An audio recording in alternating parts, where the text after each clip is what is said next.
This is macOS Ken. Folks are still on hold for iPhone 17. blankOS 26.1 updates are out, and Apple TV rebrands with that Finneas feel. It is Tuesday, the 4th of November, 2025. I'm Ken Ray, and this is news from macOS Ken, brought to you by yours truly and sponsored by NordLayer. Secure your network, block threats to your business, and get 28% off NordLayer yearly plans today with coupon code macOSKen-28 at nordlayer.com/macOSKen. This show is also supported by people like you, patrons through Patreon. Find out more and add your support at patreon.com/macOSKen. Waits are getting shorter for the iPhone 17 line, but there are still waits. That's the word from JP Morgan analyst Samik Chatterjee. Seeking Alpha had the analyst tossing in his team's 2 cents on Monday for week 8 of the 17 line's availability. He and his say waits have dropped by about 3 days on average. They now stand at 10 days, 5 days longer than for the iPhone 16 line this time last year. The longer waits would seem to support Apple's optimism for the December quarter. On last week's earnings call, company execs indicated that this quarter will be the best quarter for iPhone so far. Connecting those dots, Chatterjee's note says the elevated lead times relative to the prior year signify that the supply ramp is yet to catch up to the higher level of demand being seen in the iPhone 17 cycle. Higher than expected demand drove the robust outlook for double-digit iPhone revenue growth this quarter. So let's talk about the quarter after this one. Quoting Chatterjee's note again, it'll be interesting to watch if Apple is able to reach demand and supply parity by year end. Otherwise, if elevated lead times were to be sustained, it would point to the likelihood of a stronger than expected March quarter iPhone revenue outlook as well. Mr. Chatterjee has an overweight rating on Apple shares. His price target on the shares is $305. Well, this took long enough. Missing the anticipated sometime in October launch, Apple on Monday released blankOS 26.1 to the general public. We'll turn to Mac rumors for most of this, starting with iOS 26.1. Featured features include a toggle to make liquid glass more opaque, a swipe to turn off alarms and timers that'll hopefully keep people from pushing them off accidentally, more languages for Apple Intelligence and AirPods Live Translation, including Chinese, Japanese, Korean, and Italian, safety features for kids 17 and under, and the list goes on. For iPadOS 26.1, featured features include the reintroduction of the multitasking feature slide over, finer control over audio and USB mics, and a bunch of other stuff that turned up in the iOS 26.1 update. On now to macOS 26.1, said to include nothing specifically for the Mac. There's a toggle for making liquid glass less liquidy, as seen in the iOS and iPadOS updates. Apple Music Auto Mix support for AirPlay, as seen in the iOS and iPadOS updates. Improve FaceTime audio quality in low bandwidth conditions, as seen in the iOS and iPadOS updates. As I say, nothing Mac specific. Bringing even less to the table is watchOS 26.1. No new features were discovered in that one during the beta phases, according to Mac rumors.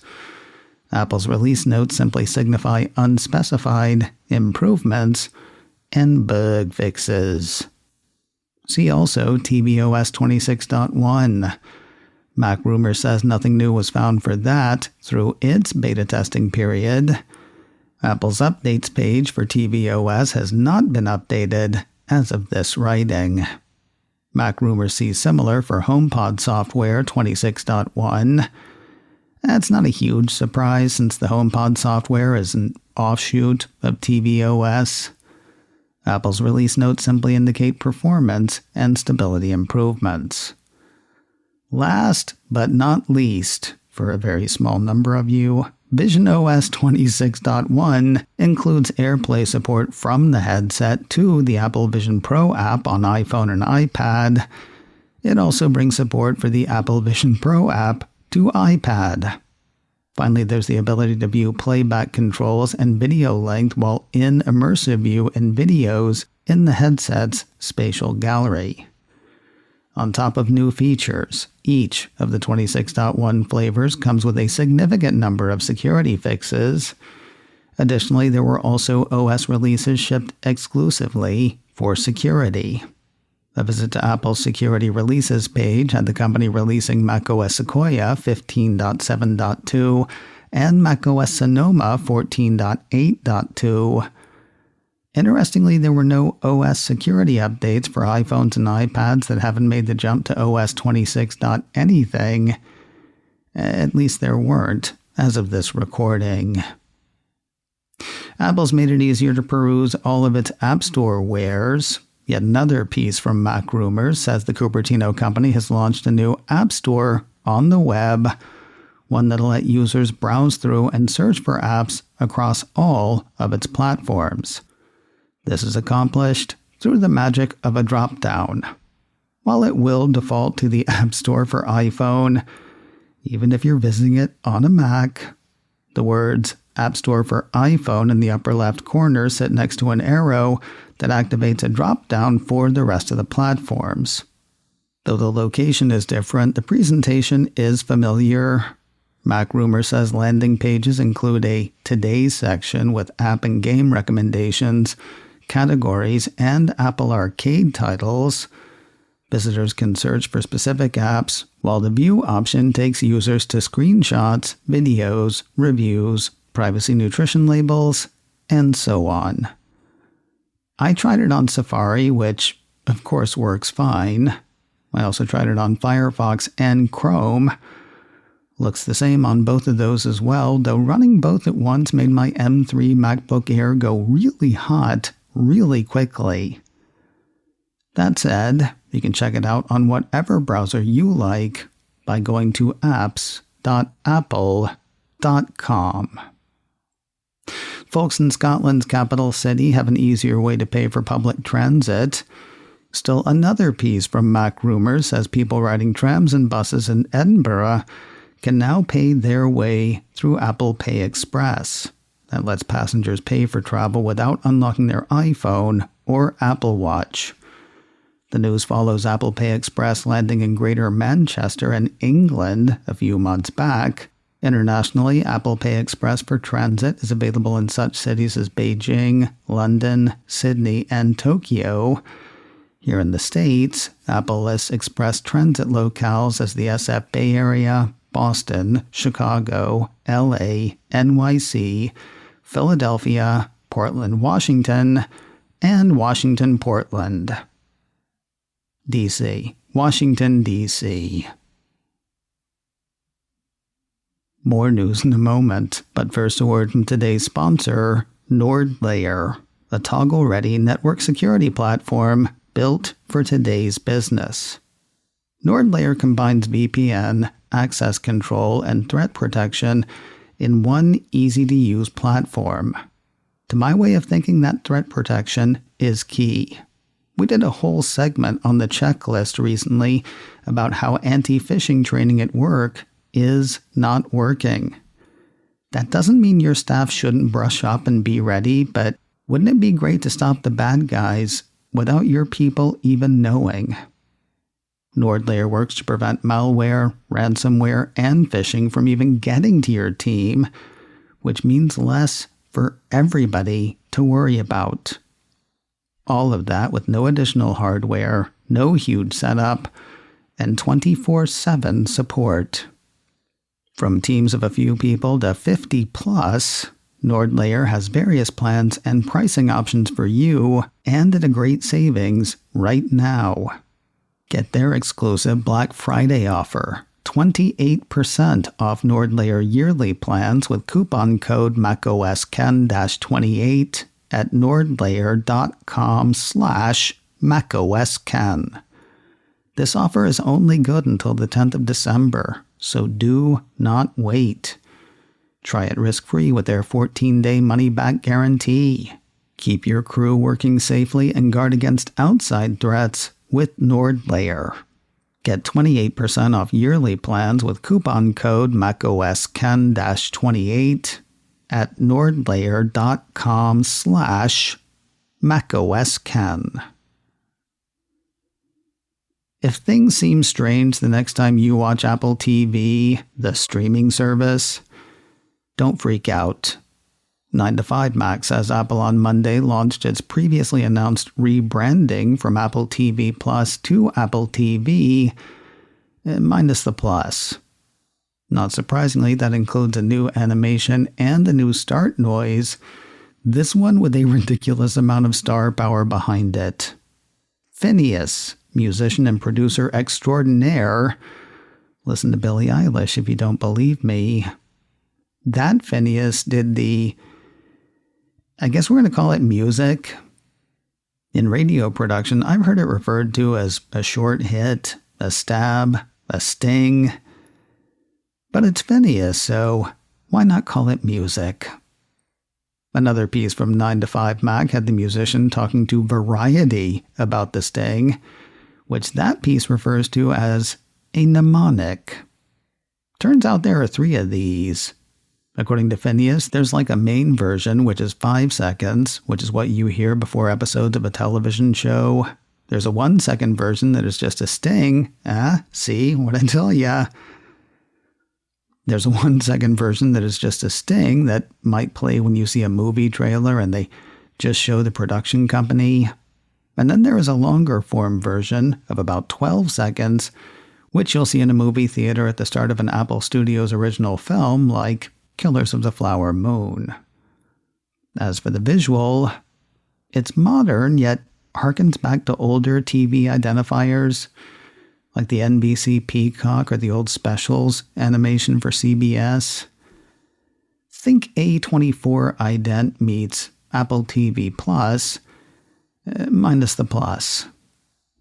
If you want to see the new animation, it is up now on YouTube, or you can just fire up something on Apple TV.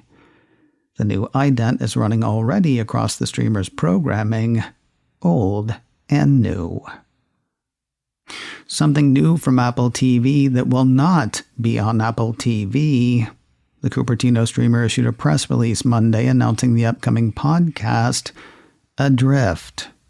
According to the release, Adrift shares the incredible story of the Robertsons, a young British family who sold everything they owned to sail around the world. When disaster strikes, their dream voyage turns into a desperate fight for survival in the middle of the Pacific Ocean. The podcast premieres next Monday, the 10th of November, 8 episodes in all. Apple TV subscribers can get all 8 next Monday by connecting their subscription to Apple Podcasts. Everyone else can get the first 3 episodes next Monday. Subsequent episodes will turn up on subsequent Mondays through the middle of December. There's a new niche thinky game headed to Apple Arcade today. Mac Rumors ran a piece a few weeks back teasing the arrival of Football Manager 26 Touch. Now, before you get too excited, they mean soccer. The piece says the new version of the Soccer Manager game features improved graphics, official Premier League licensing, and women's soccer. If that is your jam, jam on it. Apple Arcade is available as a standalone subscription for $6.99 per month. It also comes bundled with the various Apple One bundles. And finally today, if you live in the UK, you can deck Apple's Battersea halls for the holidays. For the past couple of years, Apple Insider says the Cupertino company has projected artistic Christmas trees on the towers of its UK headquarters at Battersea Power Station. In 2023, they were created by artist David Hockney. Last year, the towers were taken over by Wallace and Gromit. Now the site says Apple is inviting UK iPad users to light up the towers with their own designs, alongside designs from artists and celebrities. The piece says 24 winning entries will be projected onto the huge towers.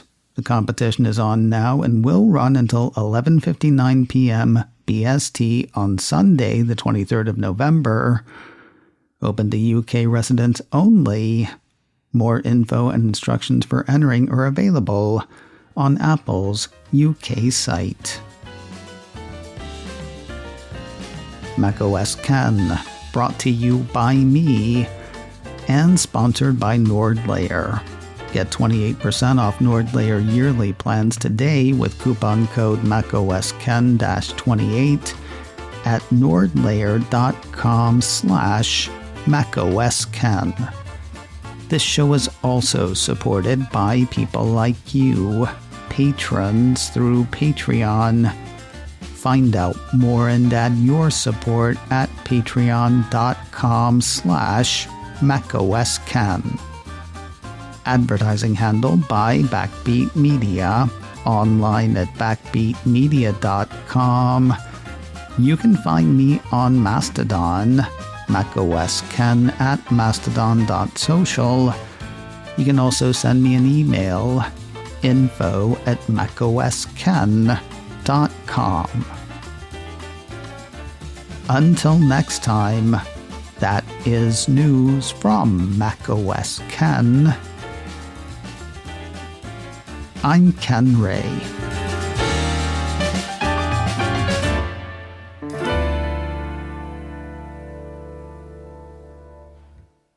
Finneas J. Whoopi, you're the greatest.